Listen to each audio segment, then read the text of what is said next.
forgot. No, I'm the only.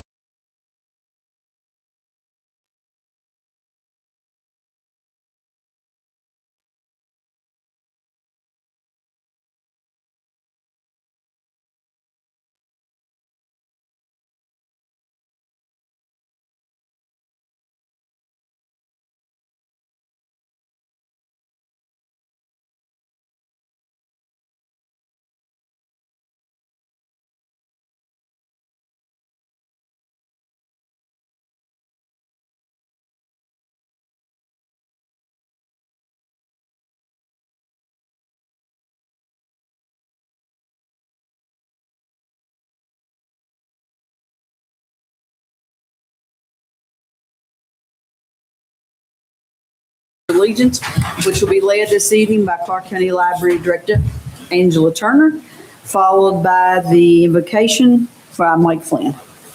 Angela? Pledge allegiance to the flag of the United States of America and to the republic for which it stands, one nation, under God, indivisible, with liberty and justice for all. Please remain standing. Father, we come to you this evening, thanking you for the good day that you've given us. Now I pray tonight as we look at the business of the city that you would guide our thoughts, our minds, and Lord, our comments, and may you be glorified through it. Thank you for our community and the good things that we have here. May we continue to take care of those things that you've entrusted us with. Be with our first responders and those that work for the city. May you be with them and their families and those that are going through troubles this evening, and especially with the county, with the loss of the deputy there. May you bless that family this evening and those that serve in that capacity. We love you. We thank you for all. It's in Jesus' name we make our prayer. Amen. Amen. Please be seated. We will officially call the meeting to order. And the first thing, Matt Smith will not be with us tonight on item 2, presentations. So Ms. Turner's here and is going to give us an update on the Winchester Clark County Public Library.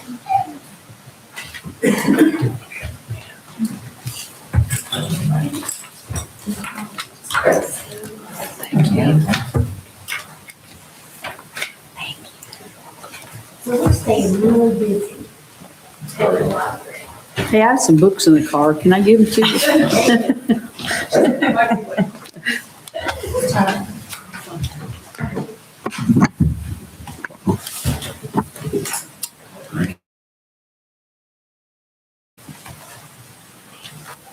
So our year runs July 1st to June 30th. So we're trying to get statistics together for this past year.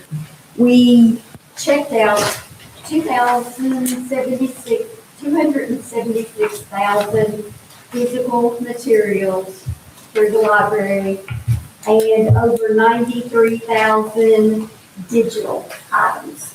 Unbelievable. Wow.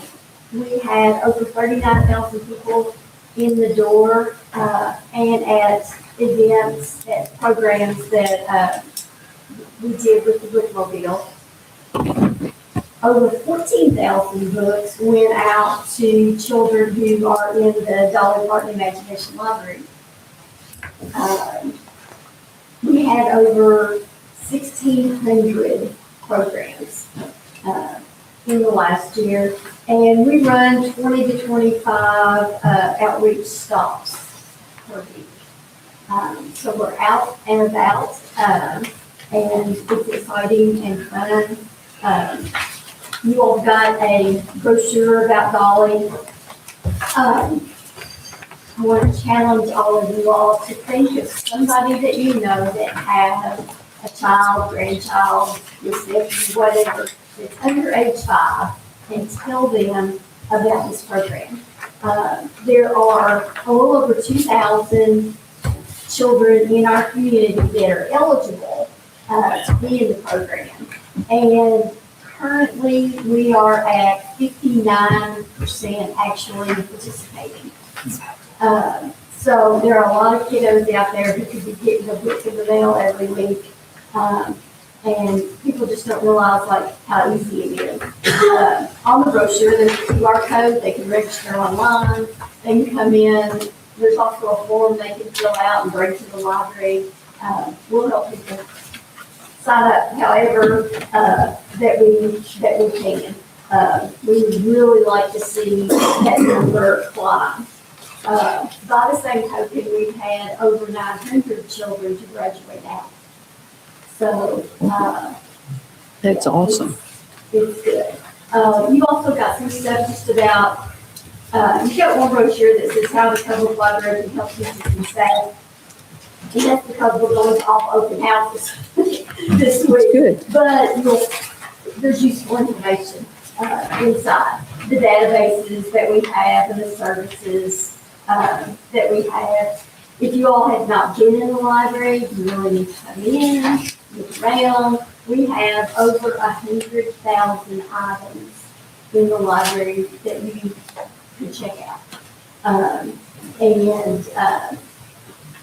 Some of those are unusual library items because they're in our library of things.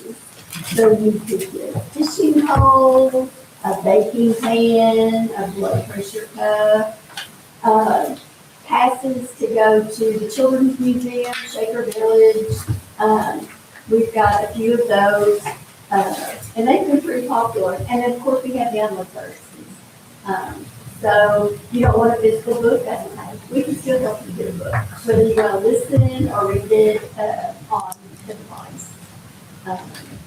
We do vaccine notary services.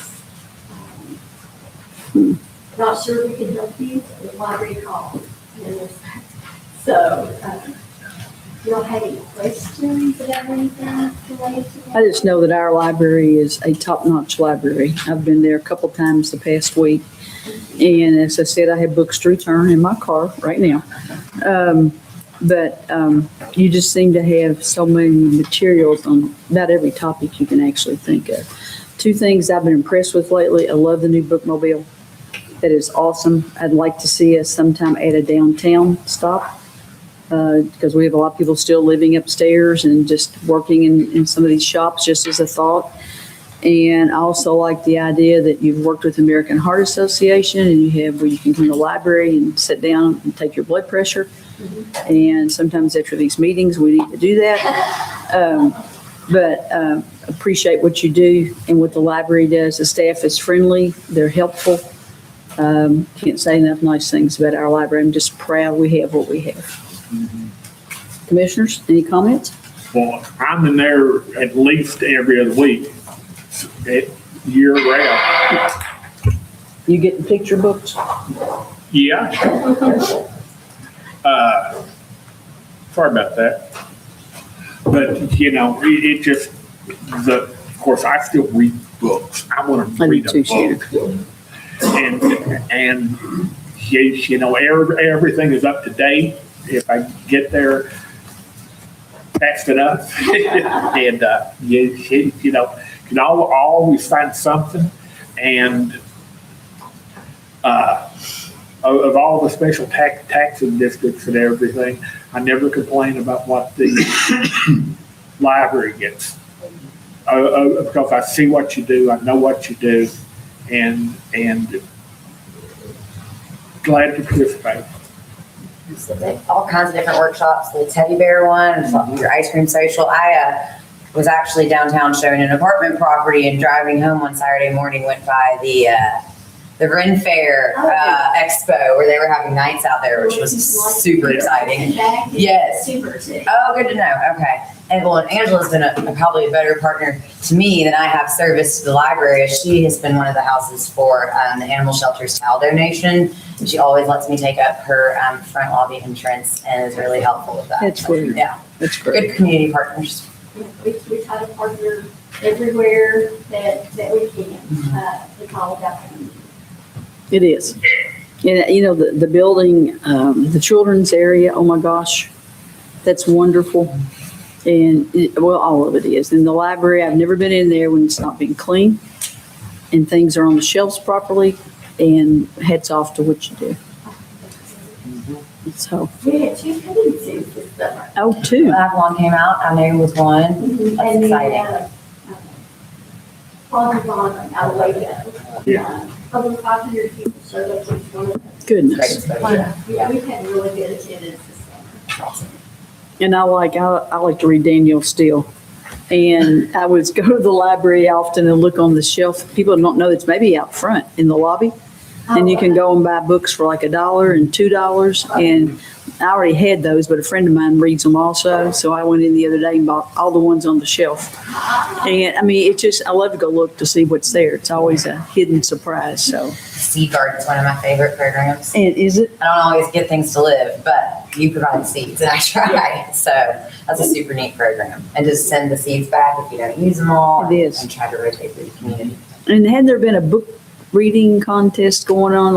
I saw people checking out stuff the other day and had a certain number of books you read and blah, blah, blah. With the kids, if they read every day, then they have the opportunity to get 5 free books. 5 free books. Okay. With the adults, it's using the library. So that more people can participate, we said if you come to a program or anything that you check out, it didn't have to be a book. We get to check off, and we've got drawings for that. And then we also did an America 250 reading. So we wrote the title of your book and stuff down and put those into a different drawing. And you had the bookmarks to go along with that. I saw those. And so, good job. Anything else, Commission? Okay. Angela, thank you for doing the pledge and also for presenting this to us tonight. Appreciate you very much. Okay, before we go any further, I do need to stop and say I'm excusing Commissioner Strode from the 4:30 meeting, so we can put that in the minutes, please. She is out of state. She will be joining us at 5:30, as long as she can be seen and heard. Right, Jesse? Okay. All right, let's go down to departmental and agency reports. Is there a motion to approve those? So moved. Motion by Commissioner Cox. Is there a second? Second by Commissioner Chenault. Any discussion? All in favor, aye. Aye. Any opposed by like sign? Motion carries. Item 4, informational items. One I want to highlight, I had Mattia to add them to your packet, is I'm so proud of the August edition of Southern Living. And right in the middle of that is L8, and they made Southern Living's Hall of Fame. So I think that's really, really cool. So the commissioners each have a copy of this and a little blurb about LA. So I did want to highlight that. Anything else anyone else would like to highlight? Yes, Can ma'am. I speak to the legislature? Yes, sir.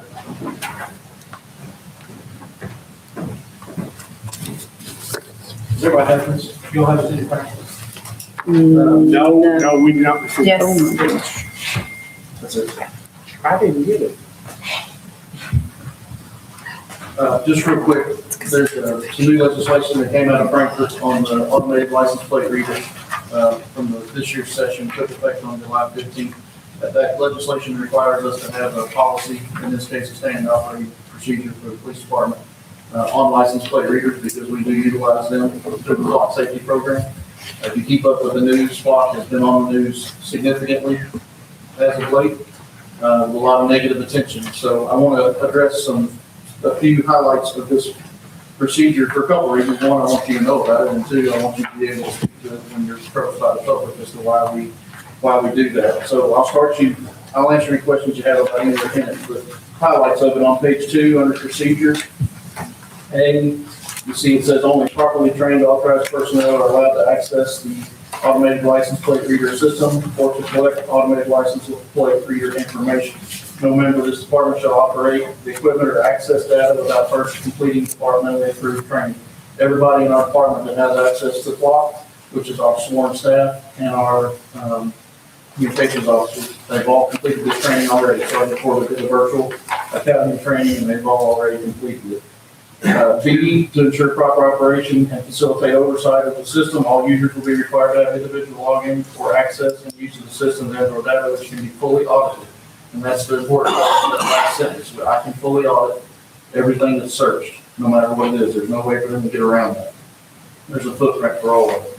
On E, as in Edward, an ALPR shall only be used for official law enforcement purposes. including but not limited to conducting criminal investigations or ensuring compliance with local, state, or federal law. There's no other reason that we can use that. If we would, we wouldn't be in compliance with this procedure.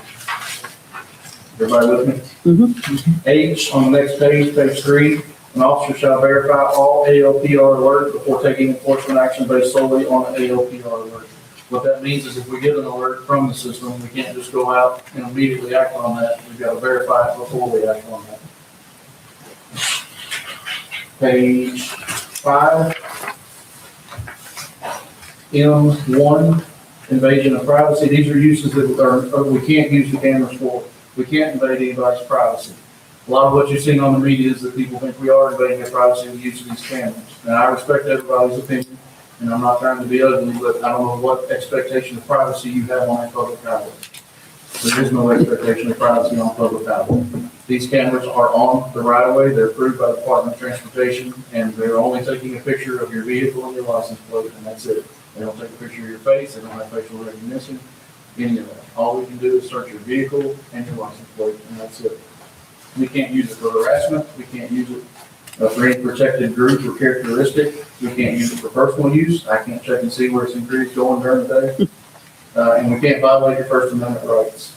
On page 6, at the bottom, P4, every ALPR detection browsing inquiry must be documented by either associated agency case number or incident number and a reason for the inquiry. I actually implemented this myself as the chief, not through policy, through an email, which is as good as policy. Early this year, when flock came under such scrutiny, I wanted an incident number tied to every flock search. And that is how it's been since then, and this policy backs that up. The last page, number 2, on page 7. It is the responsibility of the chief of police's designee to ensure that an audit is conducted of ALPR detection browsing inquiries to occur every 90 days. The audit shall randomly select at least 10 detection browsing inquiries conducted by agency employees during the preceding period and determine if each inquiry meets the requirements established in this policy. We have not done that previously, but we'll start doing that now. The audit shall be documented in the form of internal agency memorandum directed to the chief of police. The memorandum shall include any data errors found so that such errors can be corrected. After review by the chief of police or designee, the memorandum and any associated documentation shall be filed and retained in agency records. Anybody have any questions, comments, concerns? So how have the cameras helped Winchester? Well, they're tremendous help. You've all heard me in budget sessions say they're a crime-solving machine, and they absolutely are. Missing persons, endangered persons, wanted persons, stolen vehicles, stolen plates, shoplifters, all the things. And that new legislation says you can only use it for law enforcement purposes. It also says you have to make this policy that we had to create public, which is why I'm standing here tonight talking to you about it. I also talked about it on the radio show yesterday morning on Morning on Main. You'll also see it hit our Facebook page this week.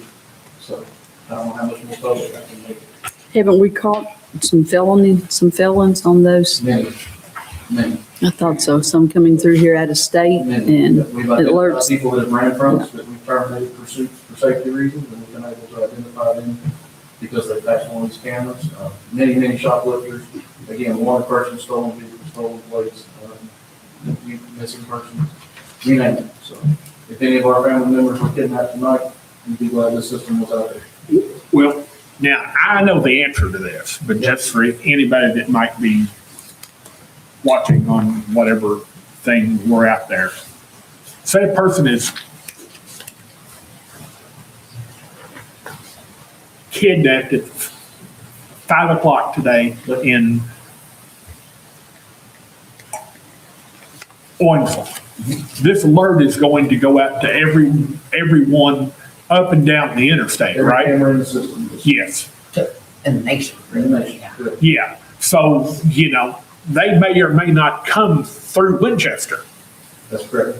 but they might catch that person in Moorhead, but we would know if they had came the other way. That's correct. Every agency gets the opportunity to provide access to other agencies. Nobody's told us no, and we've not told anybody no. And this is not to catch folks speeding or running a red light or There's no enforcement that comes from these cameras. Everything has to be verified that comes off of them, but there's no traffic moving violation enforcement that comes from these cameras at all. They don't have that capability. We did have our first vandalism with one of these cameras 2 weeks ago Sunday. They cut one of them down. I was notified by the person that lived nearby, sent me a text that Sunday morning, and I went out there.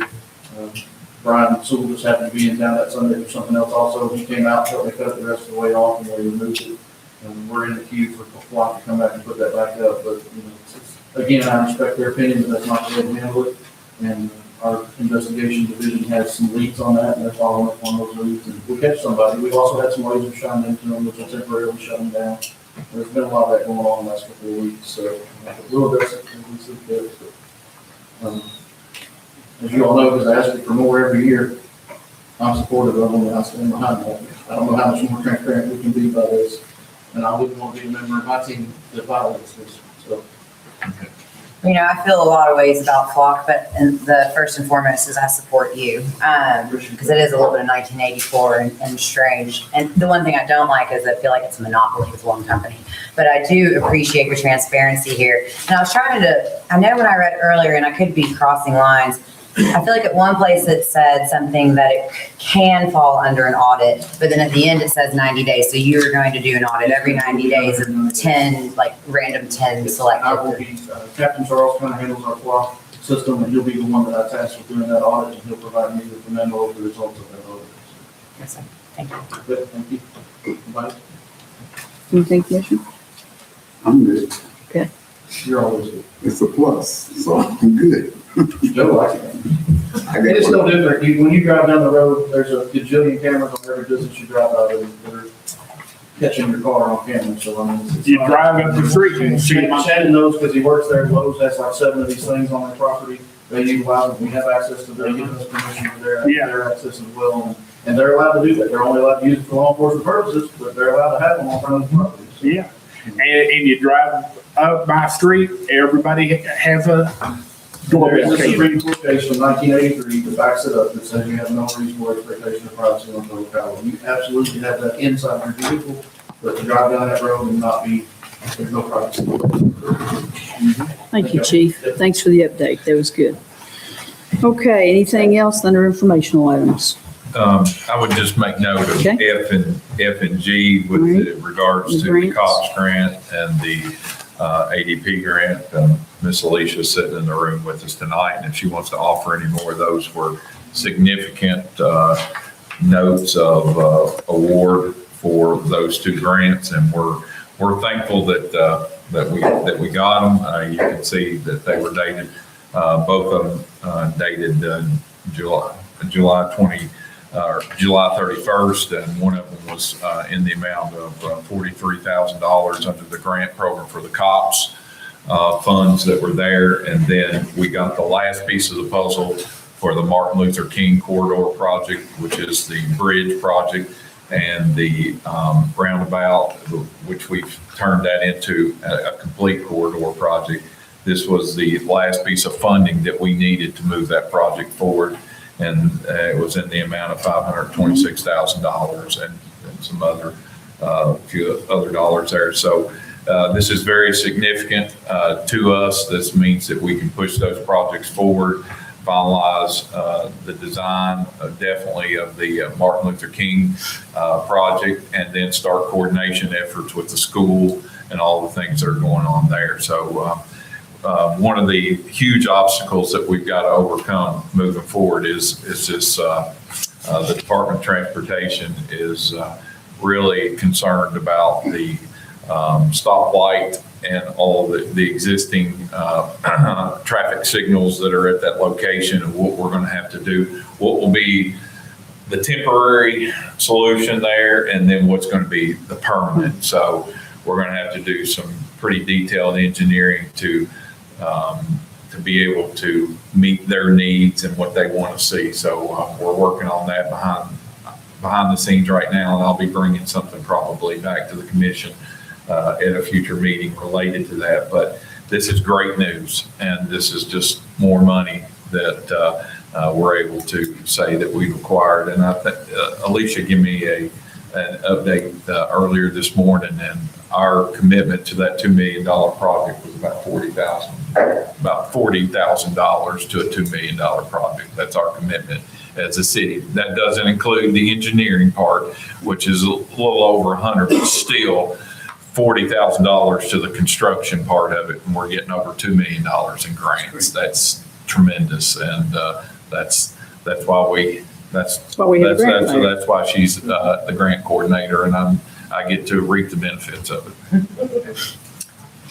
Anything else? That's all I have, Okay. ma'am. All right, item 5, comments from the general public. Any general public here? Barry, you want to talk to us? Okay, let's move on to item 6. Let's go ahead and do our comments if we have those, and then we will go into closed session before the 5:30 meeting.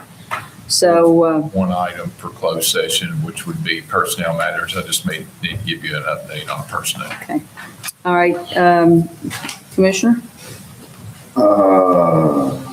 any comments? I like to thank the police officers. They was on animal control this week here for me. They removed the swamp. Okay. Who did that? 2 officers, they did that, and then I had to call them again. I had a raccoon just come in the shop to Well, get Joe, detailed. you're an animal magnet. Same day. Oh, my gosh. I thank them for that. That's all I got. Mr. Animal Magnet. Commissioner Cox. Only thing I've got is everybody remember that in 8 days, school starts. Oh, boy, watch out. Big kids all over the place, buses all over the place. Don't go down Boone Avenue or out Shoppers Drive. Commissioner Toole? Well, simply because this is also in our packet, Saturday was wonderful. Fell late one day and the weather barely hung in there. I was very sad that I did not stand in the, what I call amusement park line to go into that pop-up shop. I think LA was probably overwhelmed and surprised by the turnout. So they did a great job doing that, and I hope to see more from them, and that's all I got. We had someone from Alabama that I'd grown up with. She and her sister came in from Alabama just to attend the event. I was listening to Kathy Houlihan tell she'd been on an airplane flying from, I think, Arizona. Looked over and a lady was sitting there with a 100th anniversary T-shirt on, and she was flying here from Arizona to attend the event. And someone else said, I haven't verified this yet, that someone from Australia was here as well. So it was a great event. Thank you for mentioning that. City Manager? No, ma'am. Is Mr. Dykeman? Bill, anything? Barely hear when they said no. She said no. Sorry, Okay. he said Thank no. you. And the only thing I have, I attended the Homemakers Annual Meeting last night, the judge and I did, and they said that they were going to be collecting soda pull tabs and soup pull tabs. So if anybody wants to get a little jar at home and start collecting those, I'll be glad to take them out to the extension office. And they're also collecting medicine bottles, minus the pills. But those. So if anybody wants to help out with the homemakers, let me know, and we'll either take them out there for you or whatever. But it's not hard to do a pull tab. So we have a motion to go into closed session. I make a motion, we adjourn to closed session for KRS Chapter 61.810F, personnel matters. At the end of that closed session, we simultaneously adjourn the closed session and this special called meeting of the commission. Is there a second? Second by Commissioner Toole. All in favor, aye. Aye. Any opposed by like sign? We will adjourn to the city manager's office. Thank you, Angela.